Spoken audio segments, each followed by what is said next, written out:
panorama banget. Cian, ya. Enak banget guys. Jangan lupa ya, kalian harus beli di Keranjang Kuning sekarang. Oke, sekarang. Bikin cepet lagi 100 biji lagi. Ini banyak punya pesan. Awas ya kalau nggak dikirim, aku nggak gaji kalian. Ayo guys, cepat. Terus sampai kapan nih kayak gini? Tahu nih, gaji belum digaji.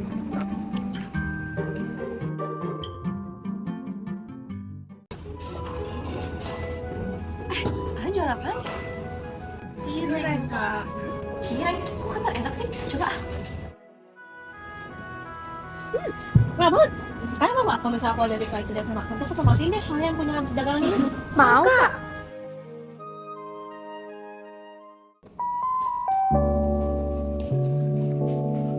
Cepet. Ya guys, lupa ya. Ayo guys, jangan lupa ya di gift juga ya. Gift gold and silver ya guys. Kasih gift emas sama perak sekarang guys. Oke. Wah, terima kasih Kak Melisa, terima kasih. Wah, Bang Jarwo, makasih Bang Jarwo. Wah, dapat banyak banget nih hasil dari gift emas sama peraknya itu sama dengan hasil jualannya. Wah, mantap. Mau beli apa ya? Permisi kak, ini kita dapat gajinya kapan ya? Yang udah kakak janjikan itu. Iya. Kalian tuh harus buat komplain ya kalian berdua ya. Ini kalian sekarang ini masak lagi yang banyak kan. Kalian sekali lagi komplain nanti aku bilang reviewnya jelek kan. Ini sebenarnya aku mau live loh. Jangan sampai nanti aku sekarang live-nya ngomong buruk tentang si cireng ini ya. Pokoknya kalian gak usah tidur, kalian sekarang masak sebanyak banyaknya, oke? Karena aku lebih pas daripada kalian di sini. Nah, itu adalah contoh simbolisasi dari merkantilisme guys. Dimana yang kaya semakin kaya dan yang miskin semakin miskin.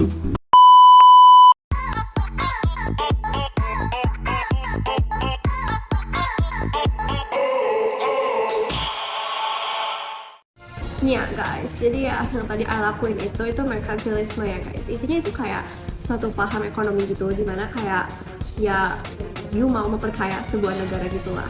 Nah, paham ini udah diambil oleh negara-negara di Eropa sih dari zaman-zaman dahulu kayak Inggris, Spanyol, Portugis dan segala macam dari abad ke-16 sampai abad ke-18. Dan sampai sekarang kita pun kadang masih mengikutinya guys. Contohnya kayak I tadi ya, I suka live TikTok ya supaya I bisa dapat gift-gift dan I bisa memperkaya diri I. Nah, kalau misalnya merkantilisme ini itu dia menganut sistem mother country atau negara induk ini yang berkuasa atas wilayah-wilayah koloninya kayak I tadi yang berkuasa pada bawahan-bawahan I. Jadi mereka itu gak boleh berfokus atau gak boleh berdagang dengan yang lain, tapi dia boleh cuma berdagang sama I doang atau sama pemimpin negaranya tersebut. Ya, aku ngerti sih, kayak Marsha tuh ngelakuin semua itu karena kan dia bertujuan untuk memperkuat kekayaannya dia. Dimana kalau misalnya di merkantilisme itu memperkuat kekayaan negara.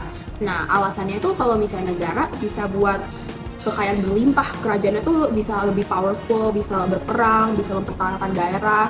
Terus ya, Marsha kan di sini jatuhnya jadi kayak dia bisa mempertahankan diri dia sendiri dan dia bisa memperbudak semua kita. Ya.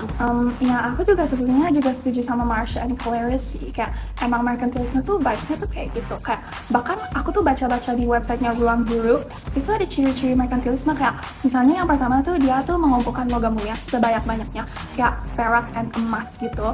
Kayak tadi tuh di dalamnya disimbolisasikan dengan gift like TikTok emas dan perak. Selain itu yang kedua tuh kayak melakukan perdagangan luar negeri gitu yang tadi juga dilambangkan dengan promosi di TikTok Live. Terus juga ada mencari keuntungan dari perdagangan sebanyak-banyaknya.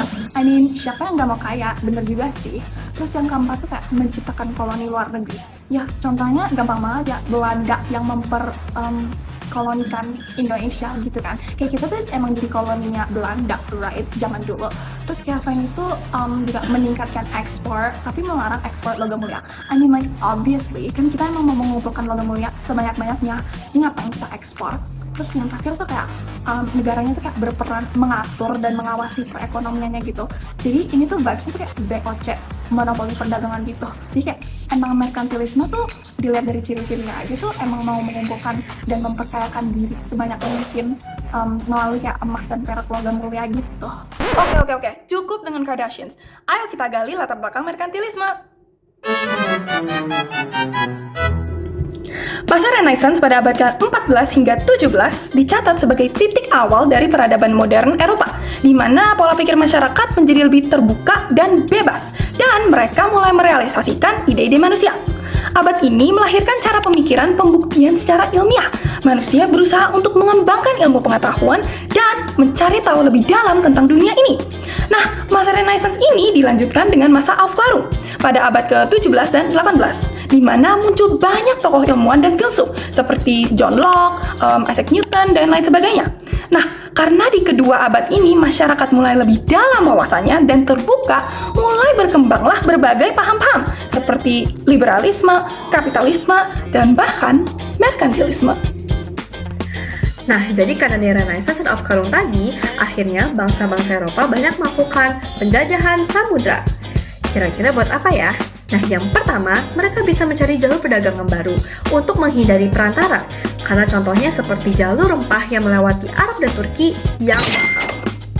Nah, yang kedua yaitu untuk menguasai koloni baru. Mereka bisa mengambil bahan mentah dan hasil pasar industri dari berbagai wilayah koloni yang akan mereka kuasai nantinya. Dan yang ketiga, yaitu untuk mengumpuli logam-logam mulia seperti emas dan perak dari daerah-daerah baru yang mereka kuasai. Ada pun beberapa tokoh-tokoh yang terkenal yang melakukan penjajah samudra. Yang pertama yaitu ada Vasco da Gama dari Portugis yang berhasil menemukan jalur laut ke India.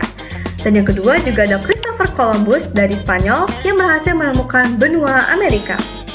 Pernahkah kalian bertanya mengapa bangsa Eropa dahulu begitu semangat menjelajahi dunia? Hal itu tidak lepas dari pahamnya merkantilisme. Menurut merkantilisme, kekayaan suatu negara ditentukan oleh banyaknya emas, perak, dan hasil perdagangan yang mereka kuasai. Karena itu, bangsa Eropa mencari koloni yang kaya akan sumber daya alam. Contohnya Indonesia. Belanda datang karena rempah-rempah kita seperti cengkeh, pala, dan lada yang sangat mahal harganya di Eropa. Dengan menguasai Nusantara, mereka dapat mengekspor rempah-rempah tersebut dan memperkaya negeri mereka sendiri. Namun, penjajahan ini tidak hanya soal perdagangan. Rakyat kita juga dipaksa kerja rodi, yaitu kerja paksa tanpa upah demi kepentingan Belanda.